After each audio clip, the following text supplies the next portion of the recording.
अर्भकाचे साठी पंते हाती धरली पाटी।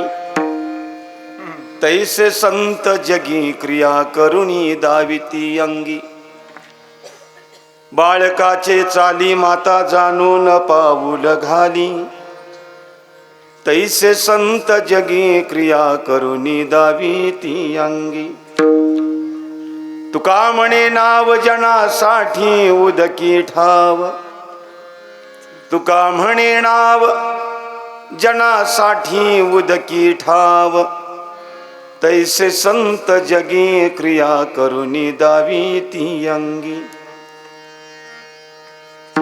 पंढरीच्या देवरया दंडवत तुझे पाया। सर्वांनी म्हणा, कैलास राणा शिवचंद्र मोरे माता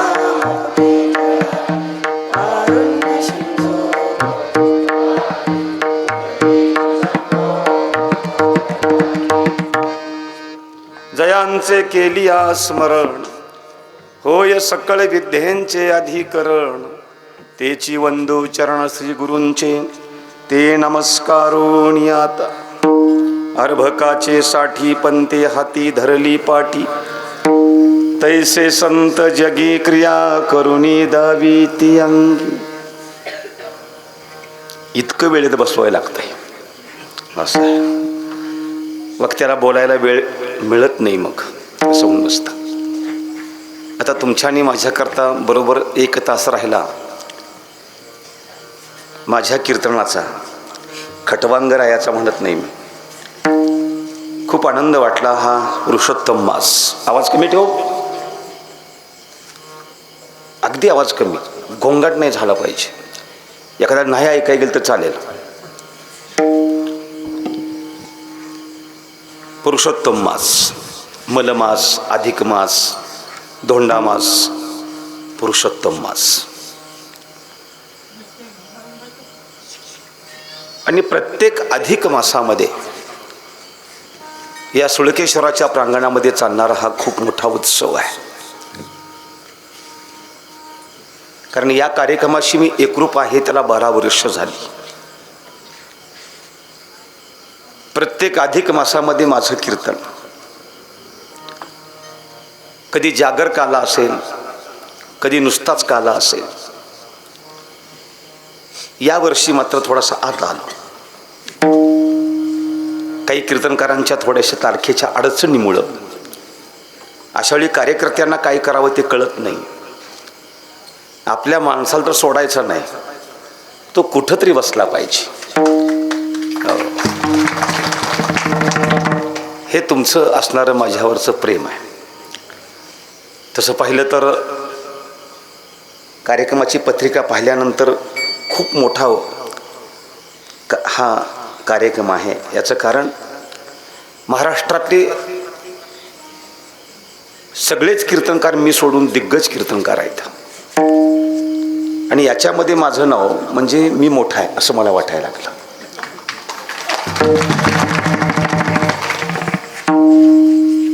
माऊली, तुम्ही तुमच्या भागाला खूप चांगलं ऐकाय शिकवलंय, खूप चांगलं ऐकाय शिकवलंय। तर मला मोठा एवढा मोठा पेच आहे की मी तुमच्या पुढं काय बोलावं, असा एक मोठा पेच आहे माझ्यासाठी। पण असो, मी सुळकेश्वरांना सांगून आलोय, माझी भोळी भाळी सेवा तू मानून घे, कारण तूच भोळा आहेस। तू जर भोळा नसता तर गावात थांबला असतास। तू भोळा आहेस म्हणून स्मशानभूमीत येऊन राहिलास। आणि या सुळकेश्वरातला सुंदर उत्सव, पळशी आणि पंचक्रोशी ग्रामस्थ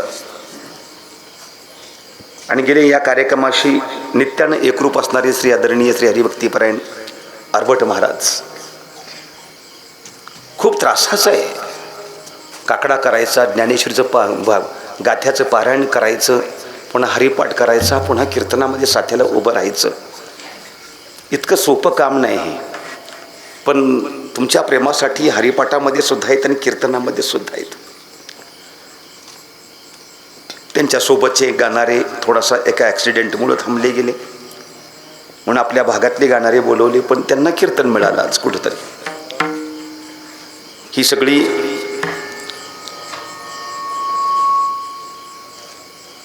बटणं हात नाही ठेवायचं.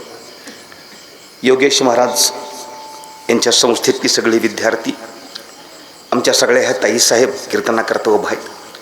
पंचक्रोशीतली टाळकरी, चोपदार, शिंगवादक, दोन्ही मृदुंगवादक, माझे मित्र गणेश महाराज आदी सगळी मंडळी, सुंदर असे साऊंड सिस्टीम आणि समोर शूट करता येते वैष्णव, बरोबर आहे ना, असा एक यूट्यूबचा सुंदर असा चॅनल आहे. आणि ही तुम्ही सगळी मंडळी चरणाशी नतमस्तक होतं. अभंग खूप छोटा आहे, अभंगाचा भावार्थ खूप मोठा आहे. मला दिलेल्या वेळाप्रमाणे पूर्ण करण्याचा प्रयत्न आहे. अभंग पूर्ण कधी होतच नाही, कधीच पूर्ण होत नाही. म्हणजे मी 38 वर्ष या क्षेत्राशी काम करत असताना माऊली दुंडा महाराज देगलूरकरांचा मी चातुर्मास केला, उजनीय दुंडा महाराज देगलूरकरांचा. ओम नमोजी आद्या एवढ्या एकाच ओवीच्या पहिल्या टुकावर 4 महिने बोलत होते. ओम नमोजी आद्या, वेद प्रतिपाद्या तर ऐकायच नाही मिळालं. म्हणजे माणसं जगाच्या पाठीवर किती मोठी विद्वान माणसं आहेत हे तुम्हाला सांगायचं आहे. अभंग पूर्ण होत नाही. 40 मिनिटाचं टिपण करून आल्याचा विषय संपून सोडा. ते चालीमध्ये घालवतील वेळ, सगळा वेळ घालतील, कुठंतरी 11 वाजवतील आणि 2000 रुपये कमी पडले तरी माघारी फिरून येतील विषयवरनं. 2000 कमी दिले पाकिटामध्ये. मला तो काही विषय नाही बोलायचा, पण चरणाशी नतमस्तक होतो. मला बरं वाटायसाठी नको आहे, पण सुळकेश्वरांना बरं वाटावं इतकं चांगलं भाषण करा. विठाला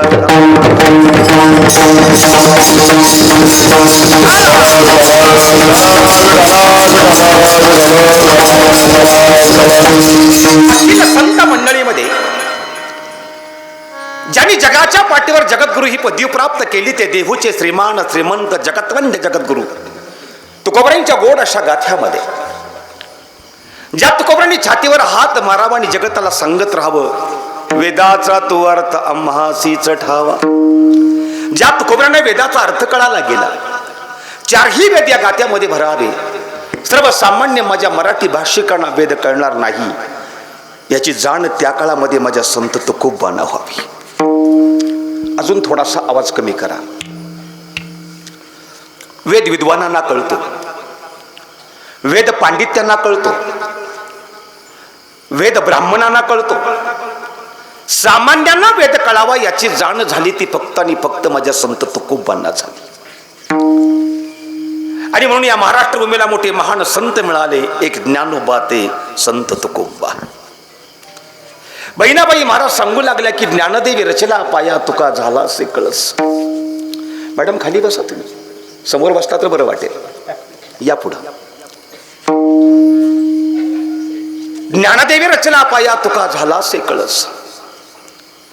ओ निळोबरांनी म्हणावं जगद्गुरु तुका अवतार नाम याचा संप्रदाय सकळांचा येथून या. आणि संत तुकोबांनी बोलावं अनोरेणू या थोकडा तुका आकाशा बोला.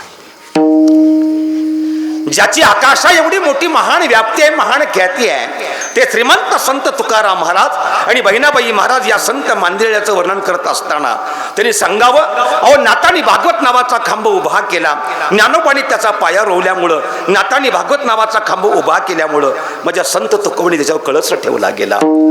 ही वारकरी संप्रदायाची पूर्णतः आख्यायिका झाली गेली.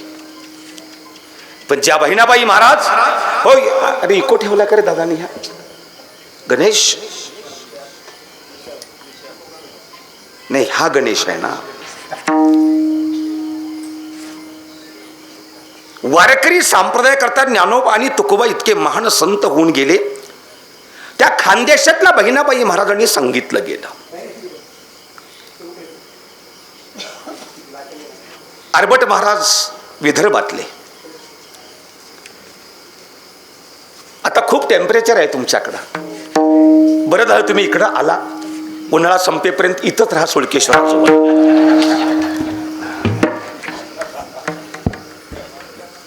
महाराज विदर्भातले, बहिणाबाई महाराज खानदेशातल्या. माझा मुद्दा आहे का? बहिणाबाई महाराज खानदेशातल्या. खानदेशातल्या बहिणाईंना कळालं की सातारा जिल्ह्यामध्ये खटाव तालुक्यामध्ये वडगाव नावाचं गाव आहे. या वडगावामध्ये जयराम स्वामी नावाचे एक खूप मोठे साधक आणि खूप मोठे भक्त साधू आहेत. हे प्रवचन खूप सुंदर करतात आणि म्हणून खानदेशातले गोपाल कुलकर्णी यांना सोबत घेऊन त्या कराडला दाखल झाल्या आणि जयराम स्वामींची प्रवचन त्यावेळी कराडमध्ये चाललेली होती. जयराम स्वामी हा काळ जयराम स्वामी, संत रामदास स्वामी, छत्रपती शिवाजी महाराज आणि संत तुकाराम महाराज हा एक काळ आला गेला. बहिणाबाई महाराज कराडला पोहोचल्या आणि प्रवचनाचं सत्र सुरू झालं आणि 8 दिवस प्रवचन मंत्रमुग्ध झाल्या त्यांच्या प्रवचनामध्ये. कारण ती तपाची वाचा होती. जयराम स्वामींची वाचा तपाची होती. मुखातून मोती बाहेर पडत होते, मंत्र बाहेर पडत होते. अरे बघता बघता 8 दिवस निघून गेले. कारण मी एक वाक्य नेहमी सांगतो, दुःखाचा क्षण जाता जात नाही आणि सुखाचे क्षण कधी जातात हे कळतच नाही. बहिणाबाई महाराजांचे आनंदाचे दिवस कधी गेले 8 दिवस कळालं नाही. आणि बघता बघता ललिताचं कीर्तन सुरू झालं. तसं आपल्याकडं काल्याचं कीर्तन, तसं ते ललिताचं कीर्तन. हो, ललिताचं कीर्तन सुरू झालं आणि बहिणांच्या डोळ्यातनं घळघळ घळघळ अश्रू आले. जयराम स्वामींनी लांबून पाहिलं आणि खुणावलं बहिणाईंना, इकडं पुढे. बहिणाबाई महाराज पुढं आल्या, साष्टांग दंडवत घातला जयराम स्वामींना. हुंदका आवरत नव्हता. आणि मग जयराम स्वामी महाराज विचारतात, बाळा कोण्या गावची आहेस तू? त्या म्हणाल्या, मी खानदेशातली आहे. खानदेशातली? आणि इतक्या लांब आपली प्रवचनं ऐकण्याकरता खानदेशाहून इथपर्यंत पोहोचली. माझी एक विनंती आहे महाराजजी तुम्हाला. स्वामी म्हणे, काय? मी खानदेशातून आली, तुमच्या प्रवचनाला मी रेडी झाले आणि म्हणून मी आपणास विनंती करते की तुम्ही मला अनुग्रह द्यावा, मी तुमचं शिष्यत्व पत्करावं आणि माझ्या जीवनाचा उद्धार घडावा, एवढीच माझी प्रामाणिक इच्छा आहे. मला आपण अनुग्रह द्या. गोपाळ कुलकर्णी यांनी मध्यस्थी करावी आणि सांगावं जयराम स्वामींना, हो आपलीच पोर आहे, आपलीच पोर आहे, तिला आपण अनुग्रह द्यावा. आणि जयराम स्वामींनी हसून सांगितलं, बहिणा, अगं बहिणा, हो माझी प्रवचनं तुला गोड वाटतील, पण तुला अनुग्रह देण्यात का मी मुळीच मोठा नाही. हे म्हणणारे एकमेव जयराम स्वामी होते. आमच्या काल्याच्या कीर्तनामध्ये 5-6 जण येते. महाराज माळा घालायचे, आम्ही तयारच असतो. आमचं शिष्य कधी होतात, गादीवरून आम्ही खाली उतरलो की यांची माळ निघालेली असते, इतकं गुरु आम्ही तयार. म्हणून माऊली माळ मी अजून कधी घालत नाही कोणाला. आपली तेवढी हेच नाही. 5 अभंग पाठ झाले की माळ घालण्याची नाही आपल्याकडे तेवढी ताकद नाही आपल्याकडे. हा, मास्तरांनी टाळी वाजवत त्यांना माळच घालायची नाही. 12 वर्ष बोंबालतोय त्यांच्या पुढे, माळ घाला, माळ घाला. ते एका दिवशी मला घालवतील तेव्हा माळ घालतील. ऐका तरी, जयराम स्वामींनी सांगितलं, हो मी प्रवचन माझी गोड वाटतील, पण तुला अनुग्रह देण्यात का मी मोठाच नाही. पण ऐक बहिणा, मी तुला प्रेरणा देतो, माझं ऐक, तुझ्या आयुष्याचं कल्याण होईल. म्हणे काय स्वामी संगाणा, तू अशीच देहूला जा आणि देहूला संत तुकाराम महाराज तुला भेटतील. या तुकोबऱ्यांची भेट घे आणि वारकरी पंथाच्या गळ्यात तुळशीची माळ घाल, तुझ्या जीवनाचा उद्धार होईल. आणि बहिणाबाई महाराज हो धावत धावत धावत देहूला आल्या. श्रीमंत संत तुकोबऱ्यांची भेट झाली आणि तुकोबऱ्यांच्याकडून गळ्यात तुळशीची माळ घातली, वारकरी पंथाची गळ्यात तुळशीची माळ घातली. आणि बहिणाबाई महाराजांनी अनुग्रह तुकोबांच्याकडून घेतला. शिष्य त्यांच्या झाल्या. बहिणाबाई महाराज तुकोबांच्या शिष्य झाल्या. आणि बघता बघता संत मांदी आळीमध्ये एका चांगल्या पठलावर संत बहिणाबाई महाराज काम करू लागल्या. ही खरी प्रेरणा जर कुठून मिळाली असेल, त्याचं नाव सातारा जिल्हा हे डोक्यात ठेवायचं. माऊली मला मुद्दा खूप मांडायचे, खूप. माझा जिल्हा प्रामुख्याने या माझा जिल्हा प्रामुख्याने या वारकरी संप्रदायामध्ये किती मोठं काम करतो हे माझ्या जिल्ह्याला मला कळवून द्यायचं. रबट महाराज साधारण हा सातारा जिल्ह्यांचा आहे आणि याहीपेक्षा महत्वपूर्ण हा सातारा जिल्हा हा संतांचा जिल्हा आहे. खूप मोठं वारकरी संप्रदायामध्ये या जिल्ह्याचं काम आहे. आणि ते काम सांगत असताना पहिला मी मुद्दा मांडला तो बहिणाबाई महाराजांचा मांडला. आपणा सर्वांना माहीत असावं, पुष्पाताई सर्वांना माहीत असावं. क्रमांक 2, पाठीमागच्या वर्षी ज्ञानोबांच्या सोहळ्यामध्ये आणि तुकोबांच्या सोहळ्यामध्ये त्याच्या पाठीमागच्या वर्षीपेक्षा 5 लाखांना समाज वाढला गेला. ही वारकरी संप्रदायाची जी क्रांती झाली ती केली ती फक्त आणि फक्त या सातारा जिल्ह्यानं, या सातारा तालुक्यानं आरफळ नावाच्या गावातल्या हैबत बाबा हे त्यांचं नाव आहे. मानावं लागेल. महाराष्ट्रातल्या प्रत्येक जीवाला ही गोष्ट मानावी लागेल की ज्या हैबत बाबांनी हो गळ्यामध्ये ज्ञानोबा आणि तुकोबांच्या पादुका घेतल्या आणि पंढरीची वाट चालू केली. ती आषाढाची वारी आज आमच्या इथपर्यंत आलेली आहे. फक्त विचार करतायत की हा 1.5 महिना कधी जातोय आणि एकदा कधी आम्ही प्रस्थानला पोहोचतोय.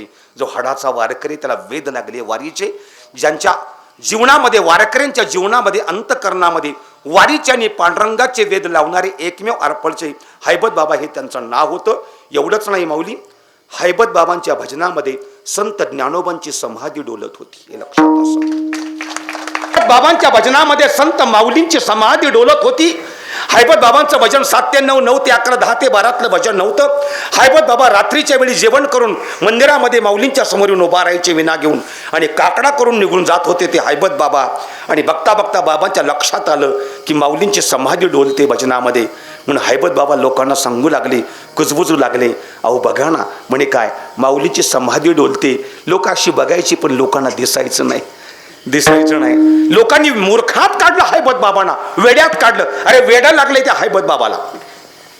हैबत बाबाला वेड लागले. ते म्हणतात माऊलीची समाधी डोलेल. समाधी कशी डोलेल? समाधी हा चौथार आहे, समाधी हा चौकोन आहे, समाधी हा स्थूल दगड आहे. दगड कसा डोलेल? एक परी मूर्ती डोलेल, डोलणार नाही. दिसेल आपली नजर हल्ली तर असं वाटेल की मूर्ती डोलते. हल्लीच्या लोकांना काही पण दिसतं ना, गणपती दूध पिताना दिसतो लोकांना.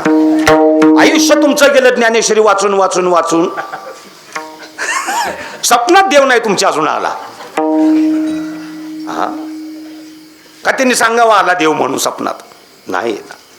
आणि लोकांना गणपती दूध पिताना दिसतो, हे किती किती शहाणपणा लक्षण असावं. माझा त्याच्यावर विश्वासच नाही. सोडा विषय तो भाग. माऊलींची समाधी डोलते म्हणून हैबत बाबांना वेड्यात काढलं. अहो ऐका, त्या हैबत बाबांनी त्या रात्री संध्याकाळी येताना खिशामध्ये एक लिंबू टाकून आणलं, कोटाच्या खिशामध्ये. आणि समाधीच्या जवळ गेले, दर्शन घेतलं माऊलींचं. आणि मोठंच्या मोठं ते लिंबू मधोमध समाधीवर ठेवलं. आणि हैबत बाबांनी पायामध्ये चाळ बांधून माऊलींच्या समाधी पुढे भजन चालू केलं. अरे बघता बघता माऊलींची समाधी डोलू लागली. याचं कारण समाधीवरचं लिंबू असं असं करू लागलं.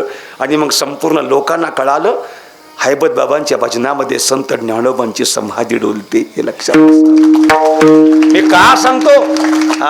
हा वैष्णव युट्यूबचा हा मालक आहे. हा संपूर्ण महाराष्ट्रात प्रसार करतोय. माझ्या जिल्ह्यामध्ये काय घडलं हे आमच्या लोकांना कळालं पाहिजे. आमच्या जिल्ह्यामध्ये किती माणसं मोठी आहेत हे आमच्या लोकांना कळालं पाहिजे. संपला विषय. क्रमांक 3 पुढं निघतोय. खूप काही गोष्टी आहेत माझ्याकडं, खूप काय. तसं पाहिलं तर वरचा हा खटाव तालुका जो जयराम स्वामींचा सांगितला, अलीकडच्या बाजूला पुसेगाव आलं. पण त्याच्या अलीकडं नेरच्या तलायामध्ये एक उंचच्या उंच टेकडी आहे. आणि त्या टेकडीमध्ये आतमध्ये एक गुहा आहे की ज्या गुहेमध्ये श्रीमंत संत तुकोबरांचे सद्गुरू बाबाजी चैतन्य आणि त्यांचे सद्गुरू राघव चैतन्य या दोघांचं वास्तव्य होतं.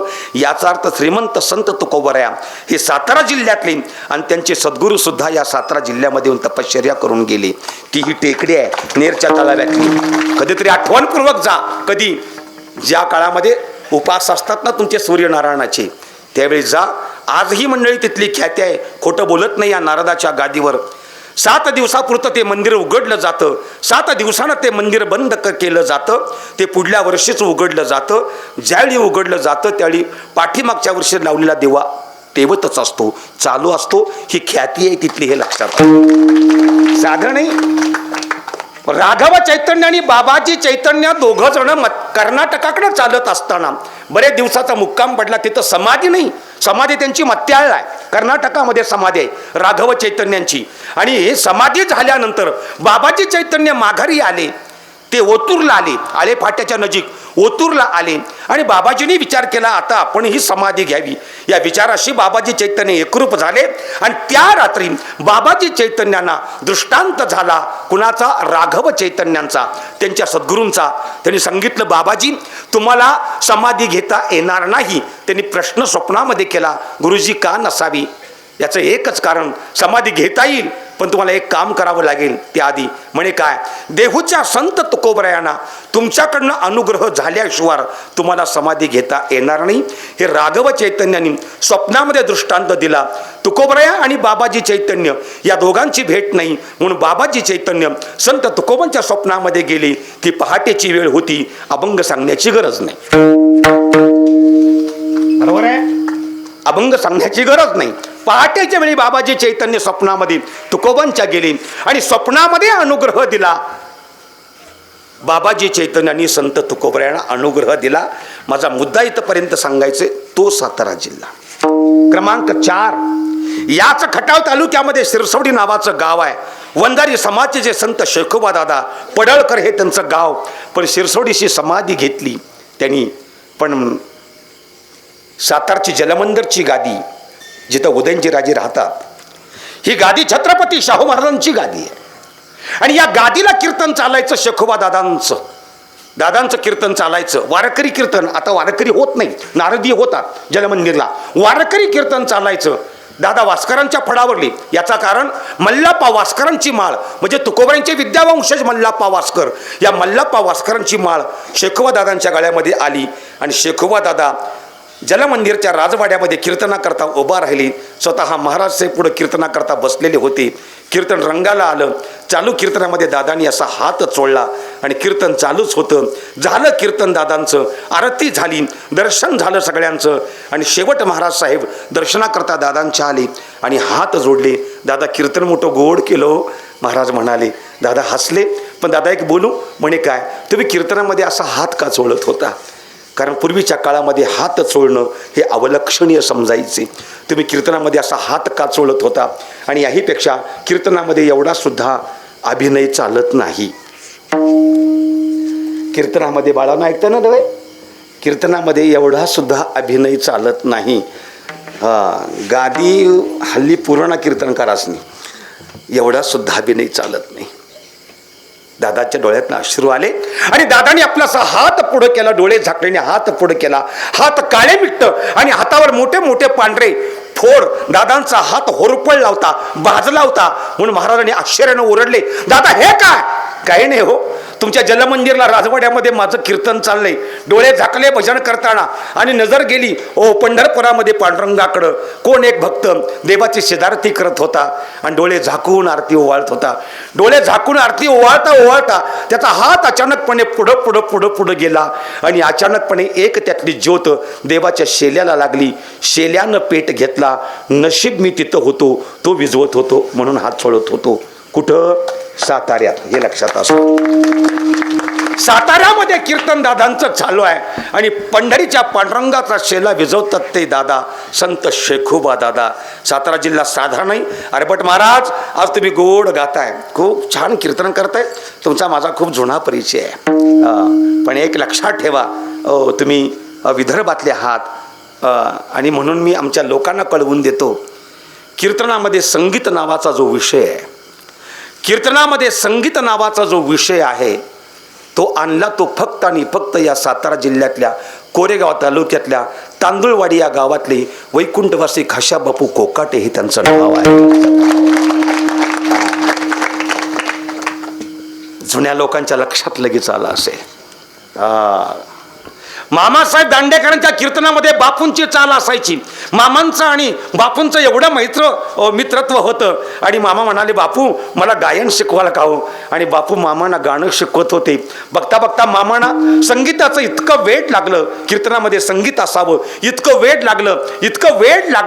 बघता बघता मामांच्याच काळापासून कीर्तनामध्ये संगीत नावाचा इतका विषय मोठा झाला, इतका माऊली मोठा झाला की वैकुंठवासी बाबासाहेब इंगळेकरांच्या भाषेत सांगावं तर आता मांडवापेक्षा झालर मोठी झाली.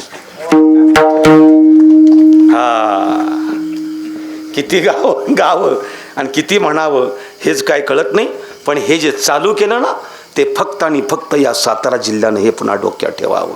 अरे इतकाच काय भाग, या महाराष्ट्रामध्ये सामुदायिक ज्ञानेश्वरी पारायणाची परंपरा चालू केली ती याच तालुक्यातलं गाव, वेळू नावाचं गाव. नाव त्यांचं पारायणाचार्य पुंडलिक महाराज वेळूकर हे त्यांचं नाव आहे.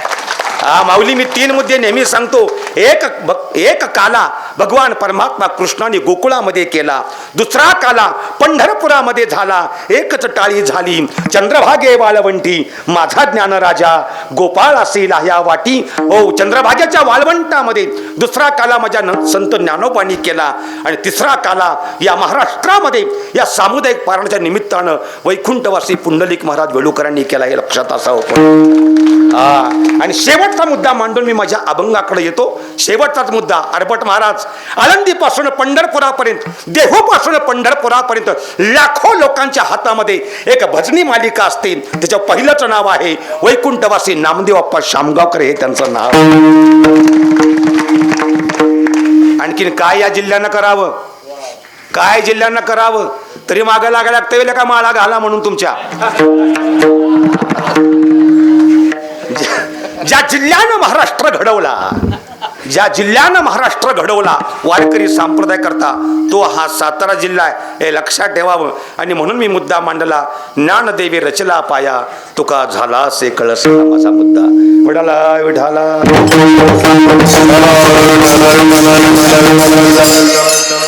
तुम्ही रोजची कीर्तन वेगळी ऐकाल, माझा काय वेगळा पॅटर्न नेहमीच असतो. माझा पॅटर्नच वेगळा आहे. ऐका तरी गंमत. आता फोन सगळ्यांचे सायलेंट करा बरं, कुणाचाही वाजू देऊ नका. या वारकरी संप्रदाय संत ज्ञानोबा मिळाले, संत तुकोबा. आणखीन एक मुद्दा बोलतो अर्भट महाराज. वारकरी संप्रदाय, वारकरी संप्रदाय, वारकरी संप्रदाय म्हणजे काय? गळ्यात तुळशीची माळ घातली, कीर्तन करायला आली, पखाबज वाजवता आला, भजन करता आलं, चोपदार सुभेदार आहेत बरं का, सुभेदार आहेत, चोपदार होता आलं, किंवा वाऱ्या करता आल्या, म्हणजे वारकरी संप्रदाय कळाला असं नाही बरं. पुन्हा लक्ष द्या माझ्याकडं. वारकरी संप्रदायाचं पहिलं तत्व काय असावं, तर वारकरी संप्रदाय हा वेदांना मानतो. बाकी संप्रदायांना वेदच नाही कळाला.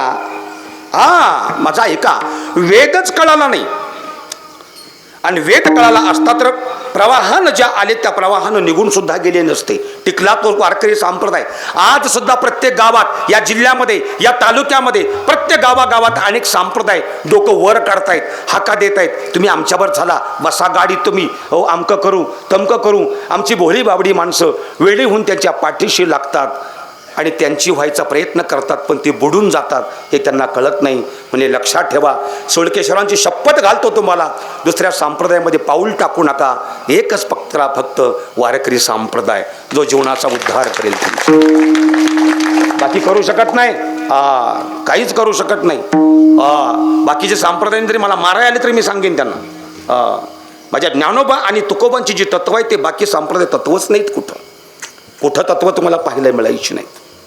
वारकरी संप्रदाय म्हणजे काय? वेदांना मानतो. वारकरी संप्रदाय म्हणजे काय? वारकरी संप्रदाय नटकटा यावे, शुद्ध होऊन या जावे. वारकरी संप्रदाय यारे यारे लहान थोर याती भलती नारी नर, बॅच बिल्ला डोनेशन पैसा अडका काय लागत नाही, कुणी पण या, गुट भाकरी बरी जिलेबी खा, जेवण निघून जा, काहीच म्हणत नाही वारकरी संप्रदाय.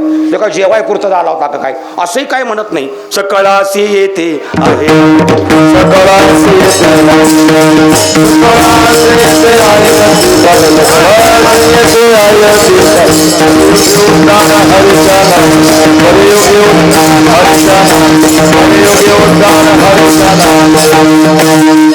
सकळांना भजन करण्याचा अधिकार मिळाला तो फक्त आणि फक्त या वारकरी संप्रदायामध्ये मिळाला.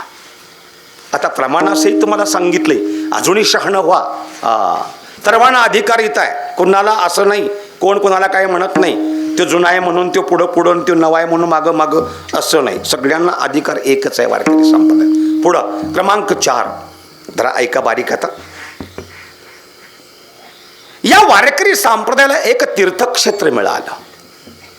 ज्ञानोबांची उभी सांगतो, फेडीत पापताप पोकीत तिरीचे पादप, समुद्रात जाय आप गंगेचे जैसे, आणि अभंग सांगावा तर गावा मागील ओहळ गंगा न म्हणे अमंगळ. गावा पाठीमागची ओघळ हो त्या गंगेला मिळाली, म्हणून गंगेनं तिला कधी अमंगळ मानलं नाही. अशी सुंदर गंगा या वारकरी संप्रदायाला मिळाली. तिचं नाव चंद्रभागा. ही लक्षात. साधी आहे काय? साधी आहे का चंद्रभागा? नाही माहिती तुम्हाला चंद्रभागा?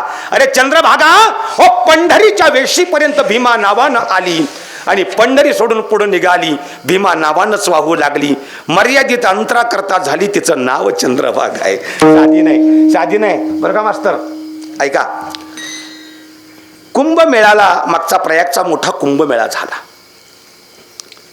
गंगा यमुना सरस्वती या त्रिवेणी संगमावर स्नान करण्याकरता गिनीज रेकॉर्ड झालं. 60 लाख लोकांनी स्नान केलं. किती? 60 लाख लोकांनी. तुम्ही गेला होता मास्तर? होय,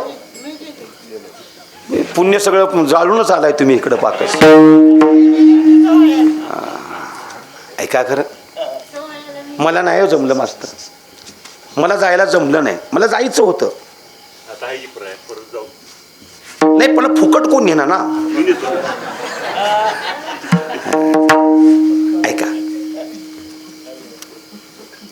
गंगा यमुना सरस्वती या त्रिवेणी संगमावर 60 लाख लोकांनी स्नान केलं.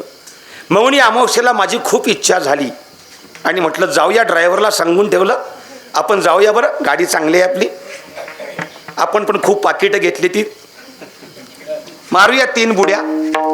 3 बुड्यात धुतलं तर धुतलं म्हणून लोक गेली. 3 वेळा बुडगुन मारलं तरी पाप जाणार नाही ह्याचं. 3 बुड्यात पाप निघून कसं जाईल याच्यामध्ये मला गणितच कळत नाही त्याचं. ठरलं माझं जायचं. 2 मित्रांना तयार केलं डिझेल भरायला. माझी गाडी म्हणल्यावर ते गणितच असतं एखाद्याचं. आणि एवढ्यामध्ये मला एक चांगला कार्यक्रम लागला आणि मी ती मौनी अमावस्या सोडून दिली. संध्याकाळी मी लावलो, टीव्ही जरा लावला. बातम्या पाहत असताना कळालं चेंगराचेंगरी झाली, बरीचशीच लोक दगावली गेली. मी पांडुरंगाला म्हणलं वाचलं का, माझाच नंबर असतो केवढ्याला पडला असते म्हटलं. जाऊ द्या विनोद त्यातला सोडाव. अरे गंगा यमुना सरस्वती या त्रिवेणी संगमावर 60 लाख लोकांनी स्नान केलं. आमच्या लोकांना प्रमाण पाठ आहे. मी सांगत बसायला वेळ घालवत नाही अजिबात सुद्धा, पण माझ्याकडे बारीक लक्ष द्या तुम्ही. अहो, या भारतातल्या सगळ्या नद्या रोज मध्यरात्री पंढरपुराला पुंडलिकाच्या जवळ येतात, स्वतः स्नान करतात, शुद्ध होतात आणि आपापल्या तीराशी निघून जातात. याचा अर्थ 60 लाख लोकांचं पाप धुण्याचं काम केलं. तिचं नाव फक्त आणि फक्त चंद्रभागा आहे. साधी गंगा आहे काय? मी तर नेहमी सांगतो, अरे कधी पंढरपुराला गेला ना दर्शन घडू दे पांडुरंगाचं, पण चंद्रभागेचं स्नान केल्याशिवाय येऊ नको माघारी. इतकी पवित्र गंगा या महाराष्ट्रामध्ये आणि तुमच्या माझ्या जवळ आहे हे पण लक्षात असू द्या म्हणजे झालं. या वारकरी संप्रदायाला एक दैवत मोठं खूप छान मिळालं. बळिया माझा पंढरी राव, बळिया माझा बळिया माझा पंढरी राव, बळिया माझा पंढरी राव. या देवाचा ही देवा, या देवाचा ही देव देव बळिया माझा बळिया माझा पंढरी राव, बळिया माझा पंढरी राव, बळिया माझा पंढरी राव, पंढरी राम पंढरी राम. वारकरी संप्रदायाचं हे दैवत आहे बरं का. साधं आहे का? ज्याच्या दृष्टीमध्ये कधी विषमता आलीच नाही. समचरण दृष्टी विठेवरी साजिरी, तेथे माझे हरी वृत्ती राहो. अरे ज्याच्या दृष्टीमध्ये कधी विषमताच नाही, कुणी पण या, पकवाजे, टाळकरी, कीर्तनकार, हो कुणी पण जावं, त्याचे डोळे अर्धे झाकलेत आणि अर्धे डोळे उघडे आहेत. ज्ञानोबराय सांगतायत अर्धोन मिलित डोळे. आणि तुकोबरायांनी एवढं बारीक निरीक्षण केलं आणि मग अभंग केला. देवा, अरे विठेवर उभा राहिलायस पण शांत नाही. मग सुंदर ते ध्यान उभे विठेवरी. अरे देवा, त्या विठेवर हो तू ध्यान लावून उभा राहिलास, ध्यान लावून उभा राहिलास. काय तुकोबरायांची बौद्धिकता आहे आणि काय व्याकरण आणि काय रचना माझ्या तुकोबरायांच्या, ज्याच्या दृष्टीमध्ये कधी विषमता नाही आली, कधीच नाही आली. एक मुद्दा मांडतो तुमच्या पुढं. मधल्या काळामध्ये पाठीमागच्या वर्षी जून महिन्याच्या 30 तारखेला मी सेवानिवृत्त झालो एका नोकरीतून.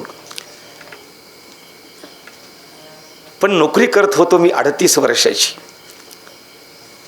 नोकरीच्या कालावधीमध्ये माऊली केवढी मोठी परमात्म्याची माझ्या कृपा असेल. 37-38 वर्षाच्या कालावधीमध्ये एवढा सुद्धा कधी मला पत्र किंवा मेमो मिळाला नाही. पण माझा पगार मात्र अगदी वेळेत व्हायचा आणि कामावर तर मी कधीच नसायचो. हेच मला सांगायचंय, मला सांगायचे तुम्हाला ते हेच सांगायचे. तो करतो हा, ते काय आपल्याला करायला लागत नाही, अजिबात नाही.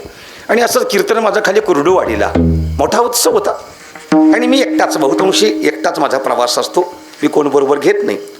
आणि लवकर आलो ऑफिसला, 9:45 ऑफिस उघडल्या पहिलं सही केली मास्टरला आणि पळत सुटलो.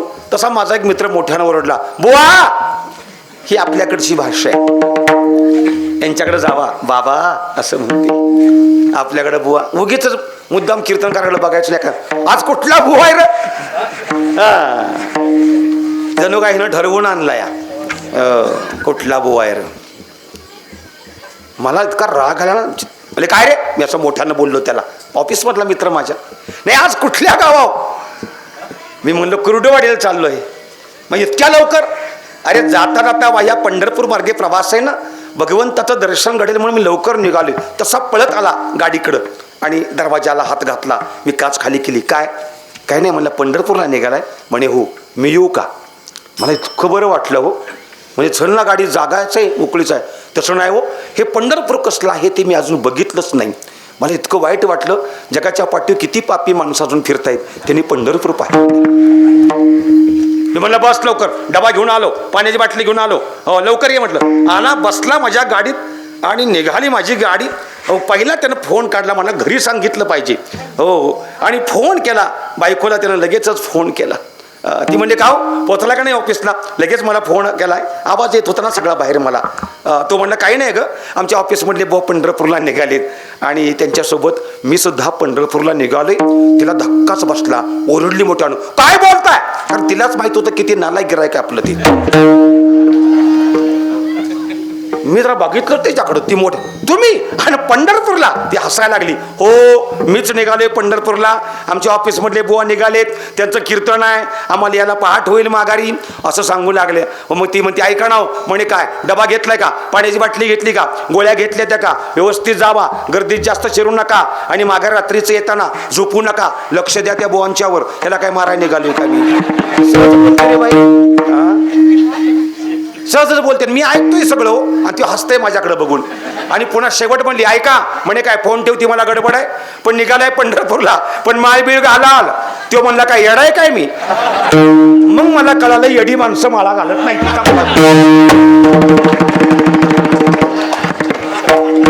फिरवून वास्त्र तुमच्यावर येतंय, ते माझं मी काय मुद्दा मानत नाही, ती येतंय तुमच्याकडे. संपला विषय माझा. पंढरीशी गाडी गेली, चंद्रभागेला स्नान केलं, धावत रावळात आलो. रांग, पायाच्या दर्शनाकरता रांग खूप मोठी आहे म्हणून मुखदर्शन रांगेला उभा राहिलो. माझ्या पुढे एक माणूस चालला होता, असा गोड गात होता. अरे मग कुठला असावा हा माणूस. हा खूपच गोड गात होता. कोरेगाव तालुक्यातला नसावा. अवघे घरचे पंढरपूर, चालला नामाचा गजर. काय गोड टाचा उंच करून बघायचं, कोण असेल. माझ्या समोर आला, पण नव्हता माझ्या ओळखीचा. टाळ घोष कानियेती, जवळ आला ना माझ्या, आणि म्हणत निघाला, न्याली विठ्ठलाची मूर्ती.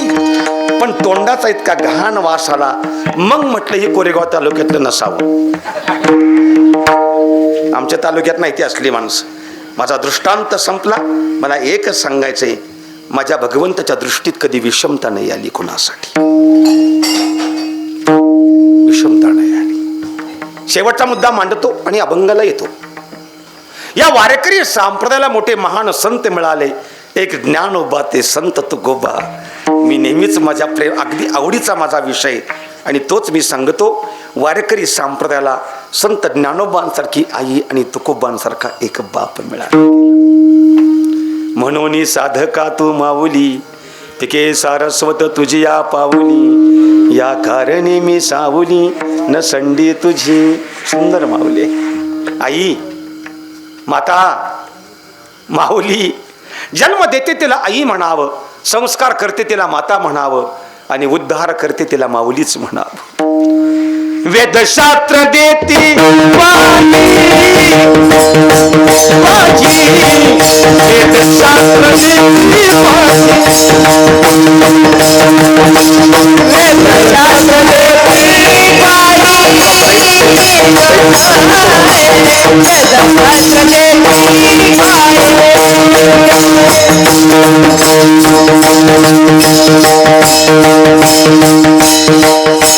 म्हणती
वैकुंठवासी या सातारा जिल्ह्यात रत्न आदरणीय शंकररावजी कलेरे खेरकर आणि बबनराव माने मास्तर खूप मोठी माणसं होऊन गेली हो. माने मास्तर असे म्हणायचे, म्हणते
आता कडव म्हणत नाही, तुम्हाला जे ऐकायचं ते ऐकून देईल.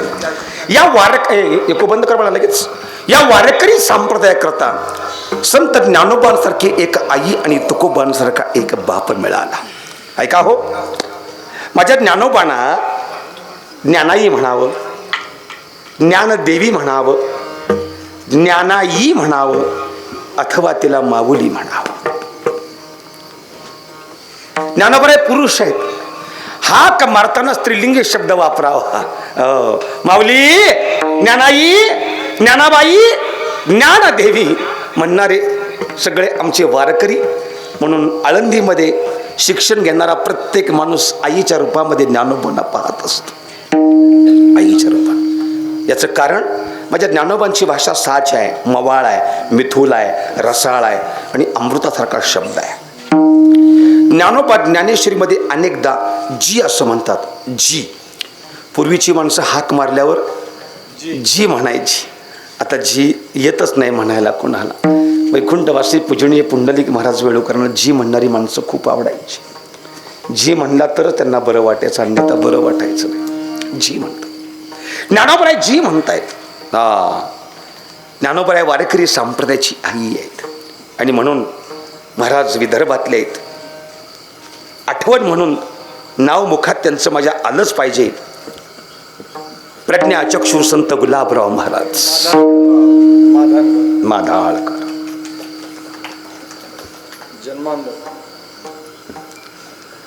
लहान असताना डोळे आले म्हणून नाव झालं आणि गावठी औषध घातली आणि 3 महिन्याचे बाबांचे डोळेच गेले, जन्मांध झाले बाबा. अरे अरे अरे अरे 3 वर्षाचे झाले आणि आई निघून गेल्या. 12 वर्षाचे झाले आणि त्या काळामध्ये बाबांचं लग्न लावण्याचा प्रयत्न लोकांनी केला आणि बाबा पळून गेले. ते आलेच नाहीत माघारी. आले माघारी पण खूप वेगळ्या रूपामध्ये आले. सुंदर असं लुगडं नेसलेलं, मोठाच्या मोठा टिळा, कानामध्ये ती काय असतं स्त्रियांची विभूषणं, अगदी गळ्यामध्ये मंगळसूत्र, पायामध्ये जोडवं. बाबा तसे चालू लागले. बाबाने विचारलं लोकांनी हे काय? बाबा सांगायचे मी भगवान परमात्मा कृष्णाची पत्नी आहे आणि संत ज्ञानोबांची मुलगी आहे. म्हणून त्यांना ज्ञानेश कन्या संत गुलाबराव महाराज म्हटलं गेलं. कुठं आहे आपण? अहो काय माणसं असतात ना बरं का माऊली. माणसं किती लोकांनी वाहून घ्यावं, किती लोकांनी वाहून घ्यावं, मी याचा विचार करतो. आपल्या निफाड तालुक्यामध्ये एक देवरगाव नावाचं गाव आहे. माझं कीर्तन होतं. मी जातो बरं का, जिल्ह्याच्या बाहेर पण कीर्तन मी करतो, नाही असं नाही. निफाडला माझं कीर्तन होतं. अलीकडं गाडी माझी उभा केली 12 किलोमीटरवर. ड्रायव्हरनं म्हणे महाराज म्हणे काय द्राक्ष दिसत आहेत. आता नाशिक जिल्हा निफाड तालुक्यात द्राक्षाचा भाग आहे. म्हणलं घे जा. आणि बागेचं द्राक्ष लांबनं हाक मारली. 50 रुपये किलो आहेत, घे काय घ्यायचे तेवढी म्हटलं. आपल्याकडे तेव्हा 100 रुपये किलोनं होती. त्यानं 5 किलो घेतली आणि आला माघारी. आणि एवढ्यामध्ये मला फोन आला देवरगावातल्या एका खूप मोठ्या महात्म्याचा. सुधीर बाबा त्यांचं नाव. आणि म्हणे बाबाजी कुठपर्यंत आला? म्हटलं 12 किलोमीटर आहे. म्हणजे 15 मिनिटात तुम्ही आमच्या गावी पोहोचताय. काही सुंदर भाषा. माझी गाडी त्यांच्या गावामध्ये गेली आणि गावाच्या वेशीवरच, म्हणजे पळशीचं स्टँड कसं आहे तिथं खूप गर्दी. म्हटलं दिंडी आली. पोराशी पताका नाचवत होती, मृदुंग वाजवत, टाळ वाजवत होता. माझे ड्रायव्हरला गाडी उभा करायला म्हणलं पाठीमागं उभा कर, दिंडी जाऊ दे, मग आपण आज जाऊ. MH11 बघितलं, 4 माणसं पळत आली. दरवाजा उघडला. म्हणे बाबाच का? काय शब्द आहे त्यांचे, बाबाच का? मी म्हटलं हा मी बाबाच आहे. खाली या. बाबा वाट पाहतायत. समोर पाहिलं एक 6.5 फुटाची व्यक्ती, इतकं देखणं रूप. हा गेल्यावर असं आलिंगन मिळालं आणि काय त्यातला आनंद त्या आलिंगनातला होता तो आजही मला सांगता येत नाही. त्याचा स्पर्शही खूप माझा महत्त्वाचा होता. माझ्या हातात हात घेतला आणि आम्ही गप्पा मारत कसा प्रवास झाला, किती वाजता निघाला ते बाबा मला. मी चालत निघालो. ती गर्दी पुढं चालली आहे, दिंडी पुढं म्हणजे वाजत निघाली. बघता बघता दिंडी बाजूला झाली. आम्ही दर्शन केलं एका समाधीचं आणि समाधी दर्शन करून आम्ही त्या सरदारांच्या वाड्यात बसायला आलो. आणि बाबांना म्हटलं बाबा ती दिंडी पुढं गेली का? म्हणे दिंडी नव्हती. मग आम्ही तुम्हाला घ्यायला आलो होतो. टाळ पखाबज वाजवत? म्हणे हा. मी कमाल केली. मी इतका पण मोठा नाही की तुम्ही टाळ पखाबज वाजवावा आणि मला आत घ्यावं. आमच्या जिल्ह्यामध्ये वाजवत नेते ती.